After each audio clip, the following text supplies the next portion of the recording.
Eating meat is pretty tasty, so it's no surprise that most people do it. You probably do. But are they making a mistake in leaving half the human race enslaved by patriarchy? Ann D'Alessio Parson is a sociology professor at Penn State University. She's sitting right next to me on the set right now.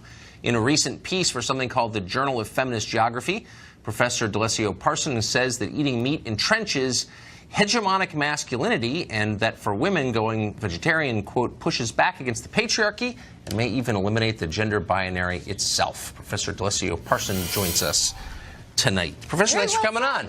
Yeah, thanks. Thank you. Well said. So you wrote this in the Journal of Feminist Geography. My issue did not come, so I haven't seen it. But tell me, I can send you a copy. I can't wait. So you say that vegetarianism helps women push back against the patriarchy and makes men more egalitarian and respectful. How does that work? Yeah, I mean, so that's not a direct quote, but that is very well summarized. Okay. So you must have good people working for you. Oh, for sure. So how do you connect eating meat, carnivorous behavior, with the patriarchy? Well, I said I brought you a gift, right? Yes. Use your imagination. Okay. And I think this book might help. Okay. Okay? So I read it this year. Have you ever heard of Octavia Butler? No, never. Oh, do you like science fiction? Oh, tons. Yes, you do? Yeah. Okay. So I have a book by Octavia Butler called Lilith's Brood. I can't remember. This camera? Lilith's Brood. Okay. Yeah. And that's like a dystopian feminist novel about men. It's no. You got to read it. It's about carnivores? You got to read it to find out, right? Well, tell me, do you think that being a vegetarian helps defeat the patriarchy? Well, wait, first, you going to read it? Yeah, absolutely. Okay, so then come on. Yeah, of course. Thank you. All right. And this is the one I'm reading. Okay. And for another partial response, check out this one. Good. So we've sold a couple feminist books here on the book club. They're not just feminist. But tell me, let's get to the nub of it. How I eat meat. Yeah. How am I perpetuating the patriarchy by doing so? Well, okay. There's several ways. One of the ways in which we perpetuate patriarchy is when we take up a little bit too much space. Right. And eating meat is a diet that requires more space on the planet. Well, okay.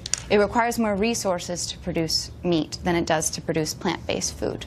But what does that have to do? I understand that, and I know the environmental argument against eating meat, but you seem to suggest in your piece that there's something about meat specifically that makes men dangerously masculine, and that men who refrain from meat become easier to deal with, or as you put it, more egalitarian. I seem to say in my piece. You said you didn't read it yet. Well, I have the summary right here. Well, you didn't read my words. Well, I think they've got quotation marks around it. Oh, okay. Do you believe that eating meat makes men more masculine? Why are you, I guess I'm wondering why you're so concerned about, men becoming more or less masculine. I feel like this, are you really a professor? Because I feel like this may be performance art.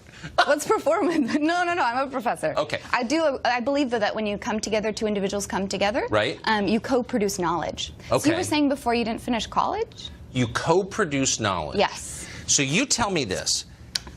If I stopped eating meat, how would I be better? I don't think it's about better or worse, right? Okay. I think it's a question of how much space are we as individuals taking up.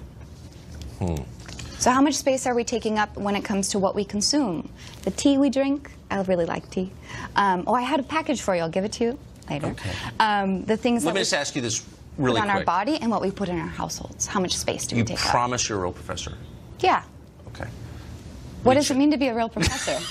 No, this is getting too deep. I'm going to ask you one last final question, which is, I'm getting the sense from what I have read, whether or not you wrote it is another question, but I think that you did, that when men stop eating meat, they change in ways that you think are good.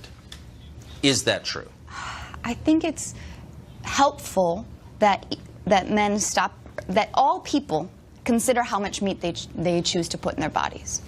I'm not here to mandate anything, right? We all make our individual level choices. Our individual choice is incredibly important, right? Adam Smith. Yes, Adam Smith. We were just talking about it in the green room. I will say I come away with two strong impressions from this interview. One, I like you more. Really? But I know much less. What does that mean? I don't know. Will you have me back to discuss our books? It's a paradox we can talk about. Professor, thank you for joining us.